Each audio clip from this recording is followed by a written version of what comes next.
दोस्तों, एक चीज है जो सबके पास बराबर है, अमीर हो या गरीब, जवान हो या बूढ़ा, और वो है वक्त।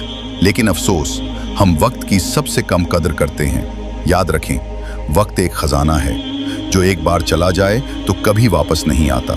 हम पैसे दोबारा कमा सकते हैं, खोई हुई चीज वापस खरीद सकते हैं, लेकिन गुजरे हुए लम्हे को कभी वापस नहीं ला सकते। कुरान कहता है, कसम है जमाने की, इंसान खसारे में है। यानी जो वक्त जाया कर रहा है वो असल में अपनी जिंदगी जाया कर रहा है।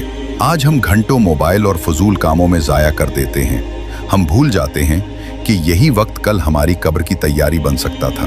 दोस्तों, जरा सोचें, अगर आपके पास सिर्फ एक दिन बाकी हो तो क्या आप इसे मोबाइल पर गुजारेंगे या अल्लाह से माफी मांगने और नेकियां करने में?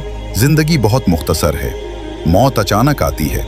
वक्त की कदर करें, इसे नेक कामों में लगाएं, अपने वालिदैन को वक्त दें, इबादत करें और अपने ख्वाबों को पूरा करें, क्योंकि जो आज को जाया करता है वो कल पछताने के सिवा कुछ नहीं पाता।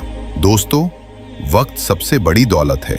आज ही इरादा करें कि हर लम्हा को कीमती बनाएं और अपनी जिंदगी को अल्लाह की रजा के मुताबिक गुजारें। याद रखें, वक्त रुकता नहीं, लेकिन आप इसे अपनी कामयाबी के रास्ते में बदल सकते हैं।